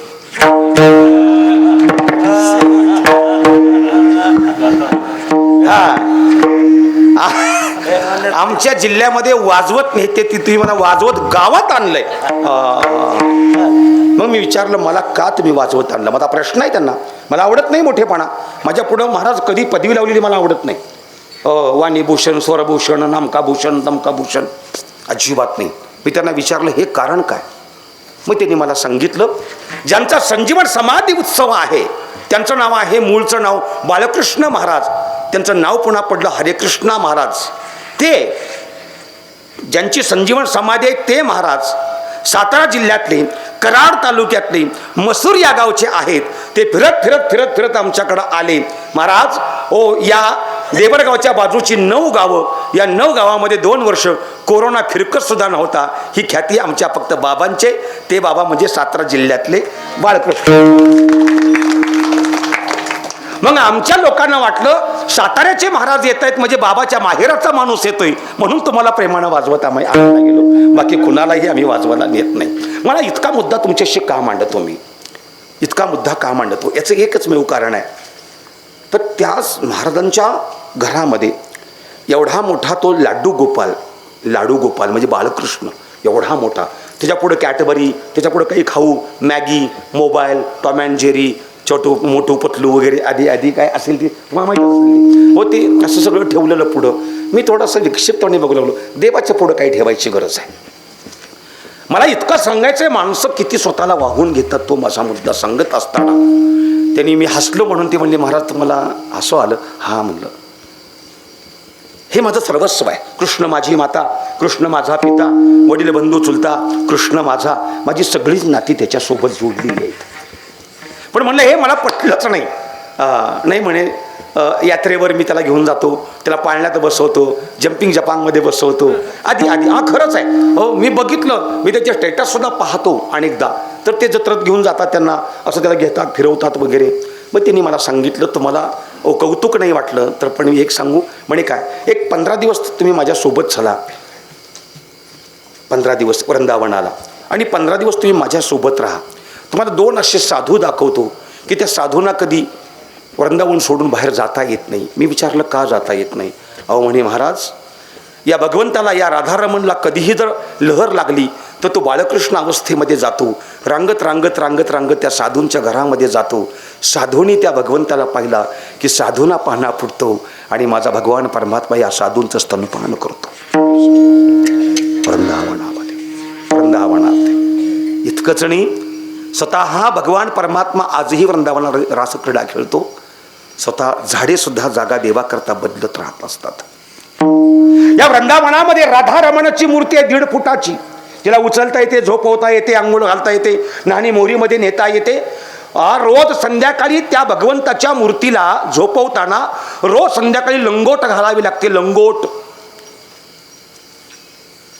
डायपर. देवाला लंगोट घालावी लागते. ज्यावेळी सकाळी पुजारी लोक देवाची पूजा करण्याकरता येतात, त्याला देवाला उचलतात, उभा करतात. लंगोट सोडल्यानंतर आजही त्या देवाची लंगोट थोडीशी ओली असते. ज्या ठिकाणी भगवान परमात्मा विश्राम करतो, विश्रांती करतो, त्या पलंगावर रोज संध्याकाळी तिने सांज होण्याच्या अगोदर एका ताटामध्ये नवरंग ठेवावे लागतात, एक नवी कोरी साडी ठेवावी लागते, एक पानाचा विडा ठेवावा लागतो आणि द्वार लावावं लागतं. दिवस उगवला की द्वार उघडायचं असतं. द्वार उघडल्यानंतर आजही ते नवरंगाची उधळण झालेली असते, साडी ती विस्कटलेली असते आणि पानाच्या विड्याच्या पिचकाऱ्या पिकदानीमध्ये पडलेल्या असतात. आजही ते सत्य आहे. हे खरं का खोटं हे पाहण्याकरता त्या काळामध्ये 132 लोकांनी प्रयत्न केला, त्यांना मृत्यू आला. त्यांच्या समाध्या वृंदावनामध्ये बांधलेत आणि म्हणून CCTVचे कॅमेरे लागले. पण आजही सकाळी उठल्या उठल्या ब्लर दिसतो, आतलं काहीच कळत नाही. काय मग माझे प्रज्ञाचक्षु संत गुलाबराव महाराज काय साधे आहेत का? तुम्ही ज्ञानोबांची कन्या? हा, मी ज्ञानाईची मुलगी आहे. मी ज्ञानोबा ज्ञानोबांची मुलगी आहे. मग एकाने विचारलं, तुम्ही तुमच्या आईला कधी पाहिले का? गुलाबराव महाराज हसले. म्हणे, माझी आई रोज मी रोज पाहतो. लोक कधी हसली. म्हणे, गुलाबराव महाराज किती खोटं बोलता. म्हणे, काय तुम्ही तर आंधळे आहात, तुम्हाला तुमची आई दिसते कशी? गुलाबराव महाराज मोठ्यानं हसले. मूर्ख आहात. म्हणे, काय चांगलं दिसतं हे आंधळ्याला, वाईट दिसतं ते डोळसाला. मला चांगलं दिसतं, माझी आई मला रोज दिसते. मग तुमची आई कशी आहे हे आम्हाला कळेल का? म्हणून गुलाबराव महाराजांनी एक मोठा चित्रकार बोलवला गुलाबराव महाराजांनी. आणि गुलाबराव महाराज संत ज्ञानोबांचं वर्णन करू लागले आणि चित्र काढू लागला. तो फेटा असा आहे, ती मान तिरकी आहे, डोळे असे आहेत, नाक असं आहे माझ्या आईचं, ओठ असे आहेत, अशी माझी आई बसलेली आहे, पद्मासन घातलेलं आहे. आधी गुलाबराव महाराज वर्णन करू लागले. आणि बघता बघता संत ज्ञानोबांचं चित्र गुलाबराव महाराजांच्या आतमधून जे आलं ते त्यांनी मुखानं सांगितलं आणि चित्रकारानं ते चित्र रेखाटलं.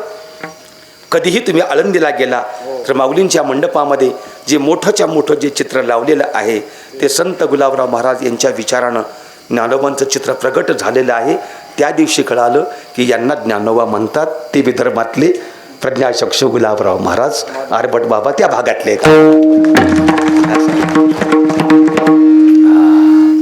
वारकरी संप्रदायाची आई ज्ञानोबा अरे बाप झाले माझे संत तुकोबराया. आई प्रेम करते, बाप शिव्या घालतो. आई खाऊ देते, बाप धबाडीत देतो. तुकोबरायांनी शिव्या दिल्या, ज्ञानोबांनी प्रेम केलं. ज्ञानोबा कधी मोठ्या आवाजात बोलले नाहीत, तुकोबराय मोठ्या आवाजामध्ये बोलले. याचं कारण ज्ञानोबा आणि तुकोबा बाप आहेत. तुम्ही संत माय बाप कृपा, संत माय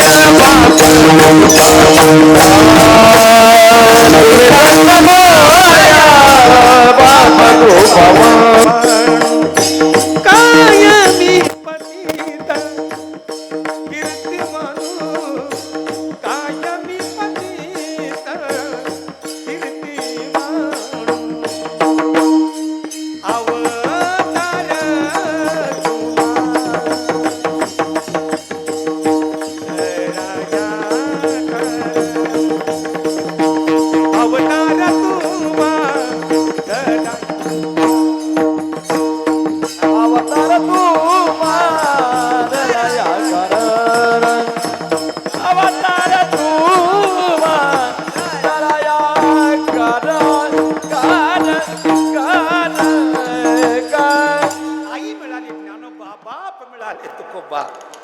आणि याच तुकोबऱ्यांच्या गोड अशा गाथ्यामध्ये काही स्वार्थी जीवासाठी, काही परार्थी जीवासाठी, नामपर, संतपर, स्थितीपर, उपदेशपर, करुणापर, मागणीपर, आंधळे, पांगुळे, भारुड, गवळणी असा अनेक समुच्चय ज्यांच्या गाथ्यामध्ये पाहावा ना.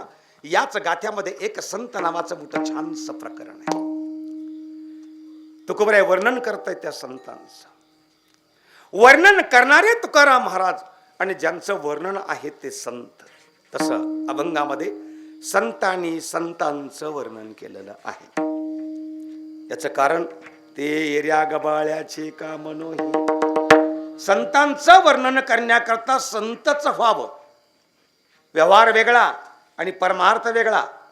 व्यवहारामध्ये मित्रानं मित्राचं, भावानं भावाचं, नवऱ्यानं बायकोचं, बायकोनं नवऱ्याचं वर्णन करावं, त्याला व्यवहार म्हटला जातो. हे व्यवहारातलं वर्णन नाही हो, परमार्थातलं व्यवहार नाही. ऐका ऐका ऐका, लक्षात आलं माझ्या. एक 8-10 बायका एकत्रामध्ये आल्या आणि एक बाई म्हणाली, हे तुला माहित आहे का? म्हणे काय? आमचे हे कामावून आले, यष्टीतनं खाली उतरून घरी येईस तोपर्यंत कुत्र आडवं जात नाही तेसनी.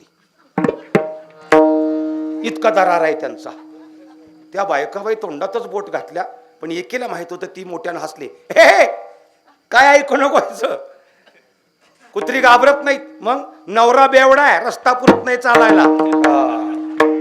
व्यवहारातलं वर्णन व्यवहारामध्ये, संतांचं वर्णन करण्याकरता भक्ताचा महिमा भक्तची जाणती, संतांचा महिमा तो बहुदुर्गम, शाब्दिकाचे काम नाही येते. पांडित्याचं प्राचार्याचं कीर्तन करायचं काम नाही, संतांचं याला संतच व्हावं लागेल. आणि असा एक वर्ग श्रीमंत संत तुकोबऱ्यांच्या जवळ येऊन पोहोचलेला आहे. महाराज, या परमार्थातलं मार्गदर्शन आपल्याकडे मिळावं. तुकोबरे म्हणतायत, करियाई सी धावा धावी. अभंग मोठा गोड आहे. चित्त लावी चरणापे, देवाच्या चरणाशी चित्त लावा, धावाधावी करू नका. एकाने विचारलं, महाराज या देवाच्या चरणाशी आम्ही चित्त लावलं, आम्हाला काय मिळेल? तुकोबरे म्हणतात, काय मिळणार नाही ते विचारा. एक म्हणतो काय मिळेल ते सांगा. असं बरं सांगतो, आता गणेश महाराजांची इच्छा आहे तर सांगतो. मग तो माझा माय बाप, माझा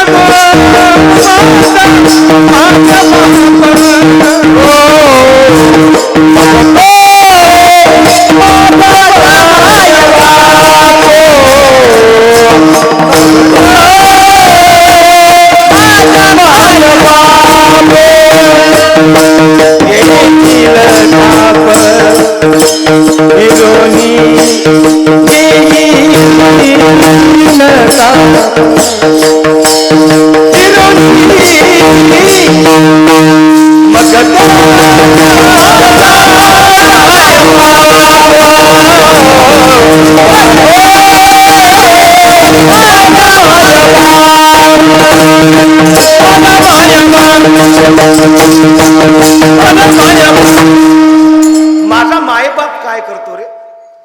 तुमचं ताप, दैन्य, दारिद्र्य, दुःख सगळं घालवतो आणि सुखच सुख तुमच्या पदरासे देतो. म्हणजे सांगितलंय कोणी? तुकोबराय म्हणतायत, आलो याच कारणासी. याच्यापेक्षा वेगळं कोणतं काम घेऊन आलो? मग सांगा ना महाराज, हा गोड परमार्थ करायचे तो कसा करावा? तुकोबऱ्यांत तुम्ही एक काम करा म्हणे. काय? तुम्ही खाली बसा, तुम्ही सगळी खाली बसा. विचारलं त्यांनी, का? बाबा, जो सांगणारा आहे त्यांनी उभं राहावं आणि जे ऐकणार आहे त्यांनी खाली बसावं. ऐसी कीर्तन मर्यादा आहे संतांच्या घराची, ही खरी कीर्तनाची मर्यादा आहे. तुम्ही खाली बसा. ती लोक खाली बसली. तुकोबराय उठून उभा राहिले आणि या लोकांना संत कसे आहे सांगण्याकरता तुकोबराय अभंगाची या रचना करतात. आता माझ्याकडे लक्ष द्या, थोडा वेळ राहिलेला आहे, फक्त 15 मिनिटं, 20 मिनिटं. 20 मिनिटात अभंग सांगणार, काळजी करू नका तुम्ही. तुकाराम महाराज उठून उभा राहिले, त्या लोकांना खाली बसवलं. अभंग असा गोड आहे. अभंगाला चरण 4. अभंगाचं द्वितीय चरण हे अभंगाचा सिद्धांत. एका सिद्धांताकरता दृष्टांत मांडले 3. इतका सोपा अभंग आहे. जसं सिद्धांताचं जे चरण असतं त्याला ध्रुवपद असं म्हटलं जातं. 27 अभंगाचा हरिपाठ. ध्रुवपद एकच. कोणतं? हरिमुखे म्हणा, हरिमुखे म्हणा. एक ध्रुवपद. 27 अभंगाचा प्रपंच एका दृष्टांताकरता मांडला माझ्या ज्ञानोबाणी. म्हणजे काही काही अभंग असे खोबरायचे त्याला ध्रुवपदच नाही, असे काही अभंग आहेत. काही अभंगाला पहिलं चरण ध्रुवपद आहे, पण ह्या द्वितीय चरण हे ध्रुवपदाचं आहे. याचा अर्थ तो सिद्धांत आहे. एका सिद्धांताकरता दृष्टांत मांडले 3. त्यातला पहिला दृष्टांत म्हणजे पहिलं चरण आहे. अर्भकाचे साठी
पंते हाती धरली पाठी, तैसे संत जगी क्रिया करुणी दाजिती अंगी. आता अभंग सांगतो, लक्ष द्या. बुक्का कुणालाही लावू नका बरं का. फक्त मान त्यांचा माझाच आहे, त्यांचा मान नंतर आहे. अर्भकाचे साठी पंते हाती धरली पाठी, तैसे संत जगी क्रिया करुणी दाविती अंगी. थोडं लक्ष द्या, माझ्याकडे कान करा. आता मी अभंगाकडे आलोय. श्रीमंत संत तुकाराम महाराज पहिला दृष्टांत मांडतात तो एका छोट्याशा बाळाचा आणि एका गुरुजनांचा. तुकोबऱ्यांच्या काळामध्ये गुरुजनांना पंथ नावाचा शब्द वापरला गेला. पंथ, पंथ त्या कालीन ब्राह्मण गावातल्या हो पाटलाच्या वाड्यापुढे उभा राहून मोठ्यानं हाक मारायचे, पाटील हो या गावची 4 मुलं देता का? शिकवतो, अंक शिकवतो, अक्षर शिकवतो. एखादं 2 पोरगं मिळायचं त्याला शिकवण्याकरता ते पंथ त्या गावामध्ये यायचे.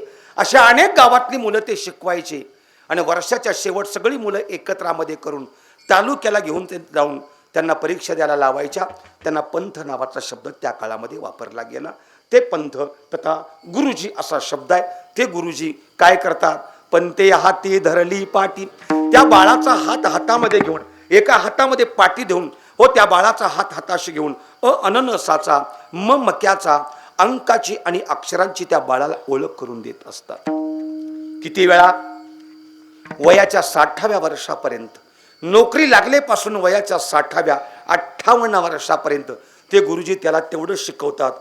अननसाचा, मक्याचा, उभा एक, आडवे 2, गाठीचे 3, गायला पाय 4, एवढंच. गुरुजींना चांगलं लिहिता वाचता येतं. पण एका बाळांच्या करता 35-40 वर्ष नोकरी करायची, पण एवढंच लिहायचं. म्हणून गुरुजी कधी त्या विद्यार्थ्यांना कधी कंटाळले नाहीत. संत कधी या जगताला कंटाळलेच नाहीत. किती व शिकवाल मज वेळो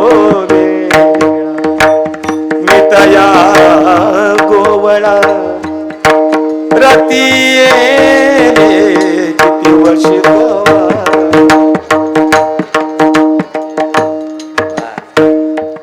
संत कधी जगाला कंटाळले नाहीत. गुरुजी कधी विद्यार्थ्यांना थकले नाहीत, कंटाळले नाहीत. ते शिकवायचं. शिकवण्यामध्ये एवढा सुद्धा बदल नाही झाला गुरुजनांची.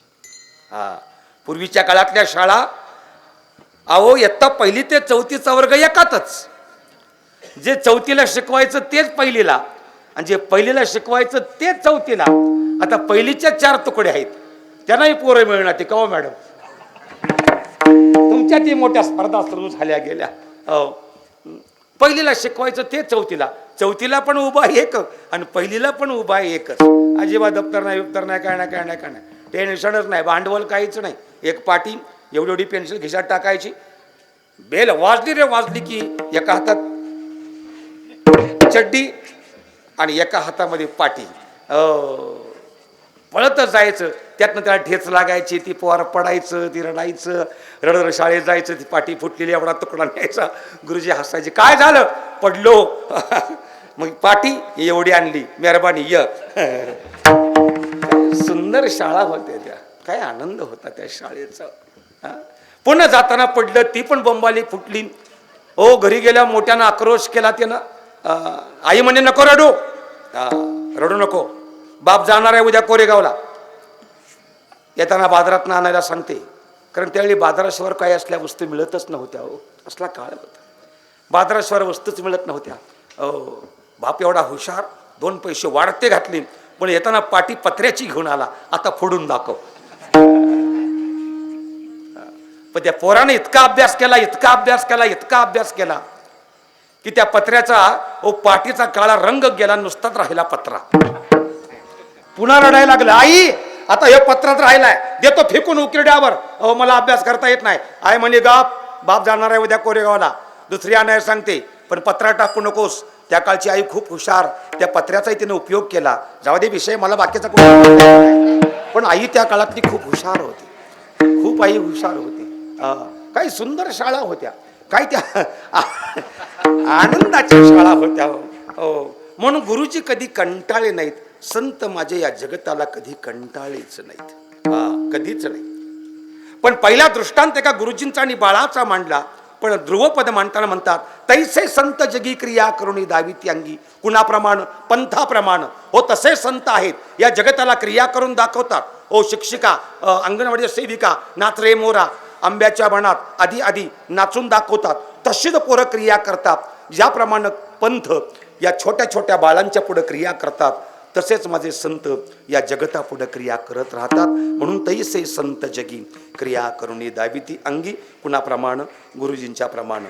पण तुकोबराया, आम्हा घरी धन शब्दांची रत्ने म्हणणारे तुकोबराया, एका दृष्टांतामध्ये त्यांचं कधी पोटच नाही भरलं.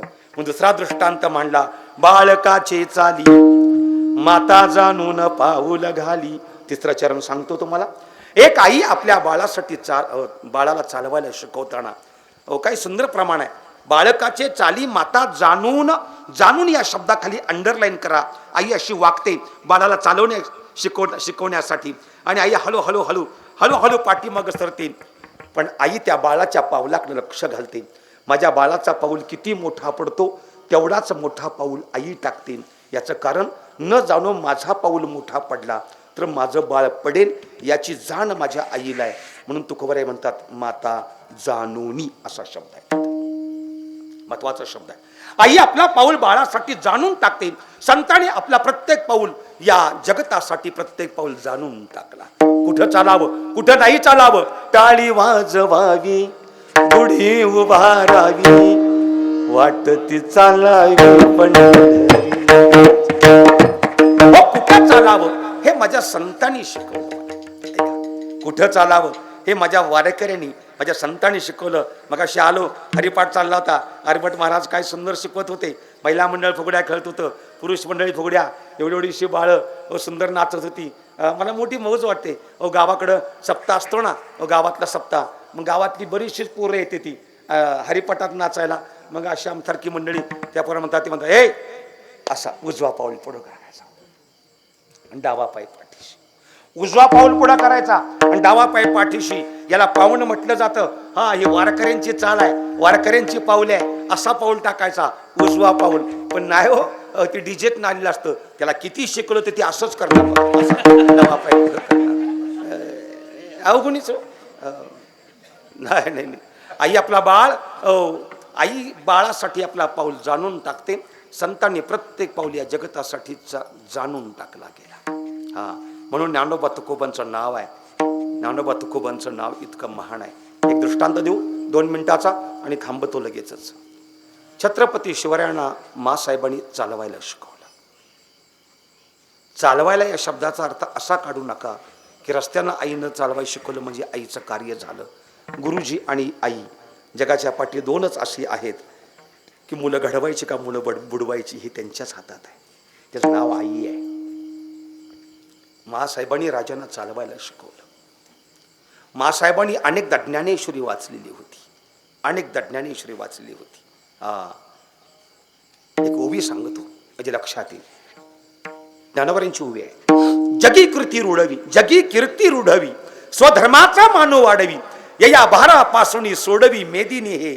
माँसाहेब म्हणतात, राजा, हे राजा, अरे या जगामध्ये कीर्ती तुला अजरामर करायची असेल तर तुला पहिलं एक काम करावं लागेल. म्हणे काय? या साधू संतांचा तुला मान वाढवावा लागेल, त्यावेळी तू राजा ठरशील, अन्यथा नाही.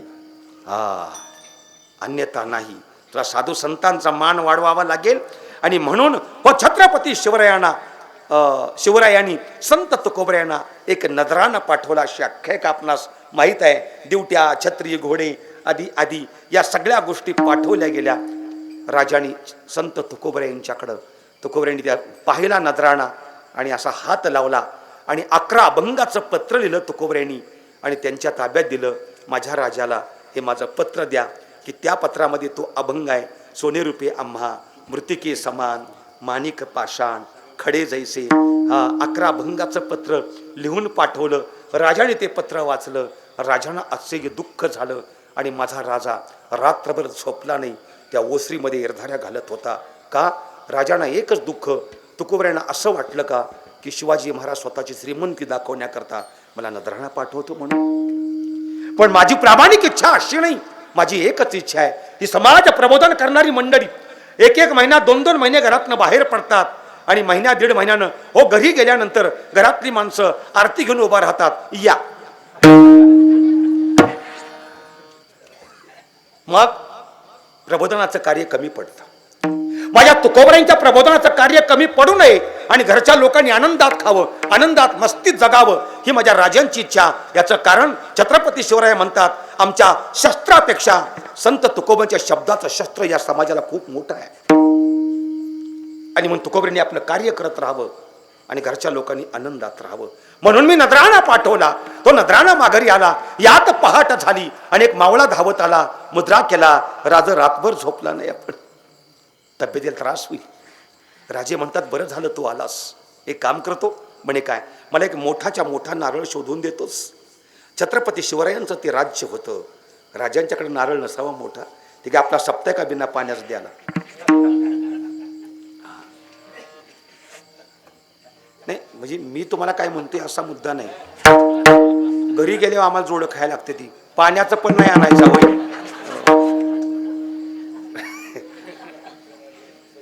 एवढा मोठाच्या मोठा नारळ शोधून आणला त्या मावळ्यानं. राजे म्हणतात, ओ केसर काढून टाकलं केसर. मधोमध फोडला. खोबरं काढून ठेव. खोबरं काढून ठेवलं. राहिली ती कवच. छत्रपती शिवरायांनी ती कवट ताब्यात घेतली. आत गेले राजे, इथंच उभारा, खोबरं खात बैस तोपर्यंत. राजे आत गेले आणि दोन्ही कवटामध्ये दाबून मोहरा भरल्या आणि घट्ट धरीच्या शेल्यामध्ये तो नारळ असा बांधला आणि सांगितलं, माझं एक छोटं काम करतो. म्हणे काय, जातोस का लोहगावला? म्हणे का, सप्ताह चाललाय. बरं मग कीर्तन चालू होण्याच्या अगोदर पोहोच तुकोबरायांच्या जवळ आणि म्हण, नजराना माघारी आला, याचं दुःख माझ्या राजांना झालंय, एक नारळ पाठवलाय, याचा स्वीकार करावा महाराज आपण. अरे टाच मारली घोड्याला, वाऱ्याच्या वेगानं तो घोडा लोहगावला आला. उडी मारली त्या घोड्यावरनं खाली, धावला. कीर्तन चालू होण्याच्या अगोदर तो मावळा पोहोचला आणि धाड दिवशी कोसळला चरणाशी तुकोबरायांच्या. कारण तो छत्रपती शिवरायांचा मावळा होता, हल्लीचा बावळा नव्हता. गोवा विमल खाऊन मशाल घेऊन पळणारा. आणि नारळ असा पुढे धरला. राजाने पाठवलंय, नजराना माघारी पाठवलं, याचं दुःख राजांना झालंय, एक नारळ पाठवला, याचा स्वीकार करावा राजांचा. तुकोबराय मनामध्ये म्हणतात, नारळ घ्यायला काय हरकत आहे. स्वीकारला नारळ. झालं कीर्तन, संपलं कीर्तन, आरती झाली, लोक खाली बसली आणि तुकोबराय हात मारतायत, शोभा कासार. तुकोबरायांच्या द्रुपद मंडळामध्ये टाळकरी म्हणून काम करणारे किती मोठी माणसं, रामेश्वर शास्त्री, गंगाजीबा मवाळ, मल्हारपंत कुलकर्णी, मानाजी एलवाडीकर, शिवबा कासार, सोनबा ठाकूर, गंगाजीबा मवाळ आदी सगळी मंडळी, साधी माणसं नव्हती. हाक मारली शिवबा कासारांना, शिवबा पुढे या. म्हणे काय, राजाने नारळ पाठवलाय, तुमच्या हातून फोडून सर्वांना प्रसाद द्या. आणि म्हणून शिवबा कासारांनी नारळ धरला, 10 दिवशी फोडल्या. बरोबर सगळ्या मंदिरामध्ये मोहरा झाल्या आणि डोळ्यातला अश्रू थांबला नाही तुकोबरायांच्या. अभंग झाले. दुर्बुद्धी ते मना कदा नुपजो नारायणा. अरे देवा, का दुर्बुद्धी झाली आणि मी नारळ स्वीकारला. आजपासून नारळ नाही कोणाचा घेणार. डोळ्यातनं अश्रू थांबत नव्हते. लोक शांत बसली. महाराजांनी अश्रू पुसले, उठून उभा राहिले आणि मल्हारपंत कुलकर्णींना हाक मारली चिखलीकरांना. मल्हारपंत, हे धन गोळा करा. सगळं धन गोळा केलं, उपरण्यामध्ये बांधलं. या माझ्या पाठीमाग देहूकर मंडळी, टाळकरी मंडळी संत तुकोबरायांच्या पाठीमाग चालत आळंदीला आली. आणि त्या काळामध्ये अनायसे महाराज म्हणतात, आपल्या माऊलींची समाधी उन्हानं तापून जाते, थंडीनं गारठून जाते, पावसानं ओलीचिंब होते. आपण एक काम करू, अनायसे राजांचं धन आपल्या ताब्यात मिळाले, कुठं घरी घेऊन जाण्यापेक्षा एक काम करू, आपल्या माऊलींच्या समाधीवर एक मोठाच्या मोठा आपण घुमट बांधू. छत्रपती शिवरायांच्या धनातून संत तुकोबरायांनी एक मोठाच्या मोठा घुमट बांधला गेला. धन शिल्लक राहिलं, घाट बांधला. म्हणून आजही आळंदीला माऊलींच्या मंदिरामध्ये आम्ही गेलो तर ताम्रपटावर लिहिलेलं आहे, हे मंदिर देहूचे संत तुकाराम महाराज मोरे यांनी बांधलेले आहे. संपला माझा दृष्टांत. बाळकाचे चाली माता जाणून पाऊल घाली. एक आई आपल्या बाळाला चालवायला शिकवते, संत जगाला चालवायला शिकवतात. मग आता ऐका हो, गुरुजींचा आणि बाळाचा दृष्टांत, आईचा आणि बाळाचा दृष्टांत पटला नाही तुकोबरायांना. याचं कारण हो, गुरुजीचा दृष्टांत पटला नाही. अगोदर पटला, पुन्हा म्हणतात नको, का इथं स्वार्थ आहे, 1 तारखेला पगार झालाच पाहिजे. आईचा स्वार्थ आहे, माझं बाळ मोठं व्हावं, चांगलं शिकावं, फॉरेनला जावं, गाडी असावी, बंगला असावा, आयुष्य आरामात मला त्यांना ठेवावं. आई असं म्हणत नाही, हे सगळं असून सुद्धा माझं बाळ वैष्णव असावं, आळंदी पंढरीचं वारकरी असावं, मला सुद्धा घेऊन जावं. नाही हो, हल्लीची आई असं नाही करत. हल्लीची आई म्हणते, बाळा जाऊ नको सप्त्याकडं, नादाला लागायचं नाही बुवांच्या. इतका वाईट नाद आहे का? सहज बोलणे हित उपदेश हो, सहज बोलून जाते. दृष्टांत दोन्ही पण पटले नाहीत माझ्या तुकोबरायांना. म्हणून तुकोबराय म्हणतात, आता माझे जे संत आहेत ना, एका नावेप्रमाणे आहेत. पाण्यावर तरणारी नाव, तिला स्वार्थच नाही की सगळ्यांना हक्का देते, या रे लहान थोर सगळ्यांनी या, मला पैसा नको, प्रेम नको, शब्द नको, खाऊ नको, फक्त या तीरावरून त्या तीरावर तुम्हाला पोहत मी घेऊन जाते, मला तुम्ही काहीच देऊ नका. तिला कुठलाच स्वार्थ नाही, माझ्या संतांना कुठला स्वार्थ नाही. माझे संत म्हणतात, या नावेमध्ये बसा, या भवदुःखाच्या सागरातून सुखाच्या पहिल्या तीराला पोहोच करण्याचं काम फक्त आमचंच आहे. म्हणणारे माझे संत आहेत, कारण माझे संत नावाड्याचं काम करतात. तुका म्हणे नाव, तुका म्हणे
अधिक मासातला सुंदर चालणारा हा उत्सव गेले कित्येक वर्ष मी इथं सुळकेश्वराला येतो. नानांचं, मास्तरांचं, सगळ्यांचं माझ्यावरचं प्रेम त्या काळापासून आजपर्यंत मी पहिल्या दिवशी मगाशीच बोलून गेलो. महाराष्ट्रातले कितीही मोठे मोठे वक्ते इथं जरी येत असतील तर त्या सप्त्यामध्ये आमच्या जिल्ह्याचा हा माणूस असावा ही तुमची मानसिकता की माझ्यावर प्रेम पायाच आम्ही भरलेला आहे त्या काळाचा. कैलासवासी श्री हरिभक्तीपरायण पोपट भाऊंची त्या निमित्तानं खूप आठवण झाली मगाशी येताना. भाऊंच्या श्राद्धाचं कीर्तन मी केलं. मला खूप वाईट वाटलं. मगाशी खाली उतरताना मला ही सगळी मंडळी माझ्या समोर येऊ लागली. तसं हे खूप प्रेमातली तुम्ही सगळी माझ्या मंडळी.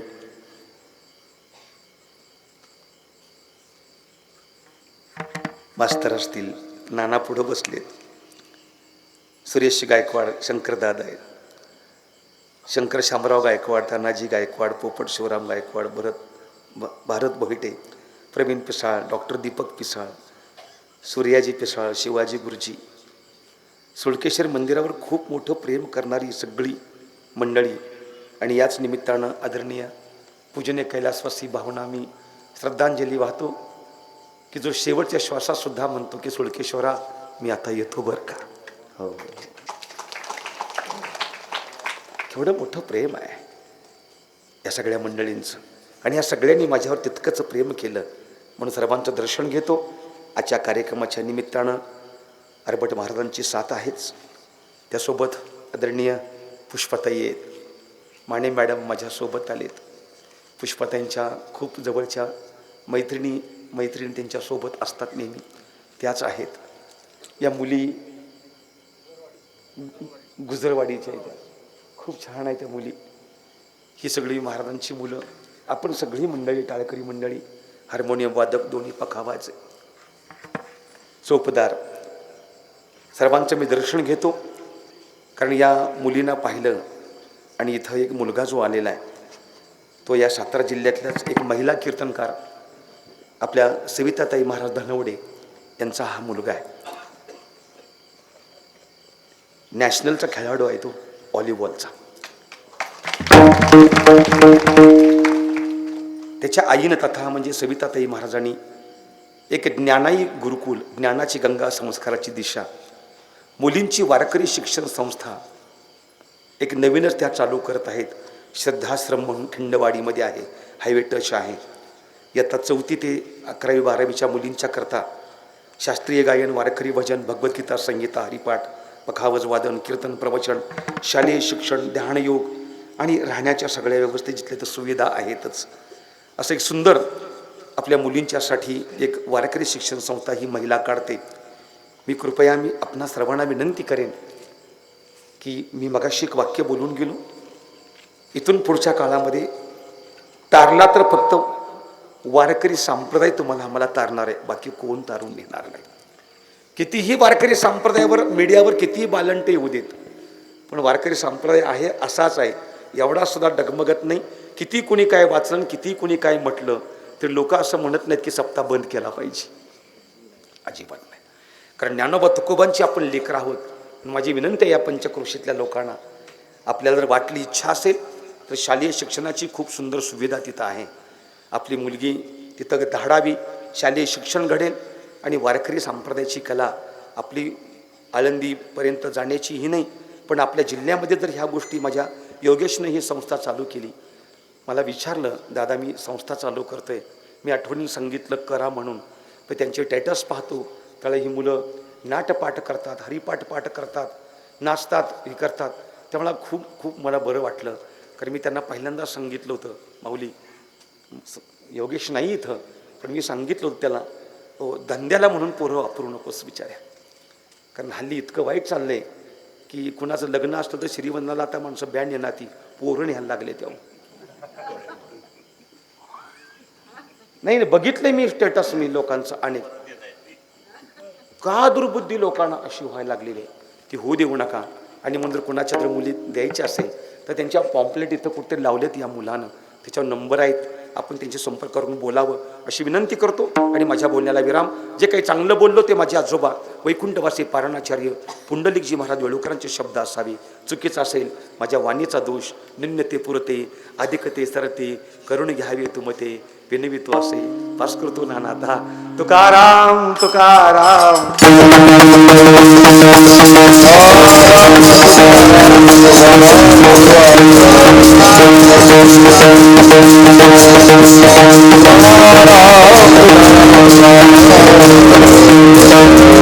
जाता एक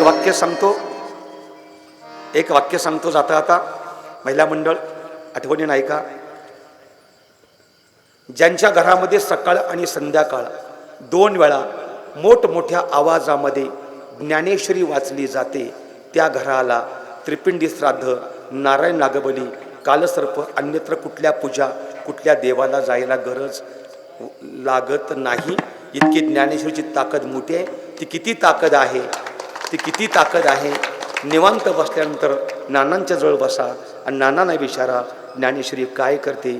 मेलं माणूस जित्त उठविलं, विठ्ठल जय जय.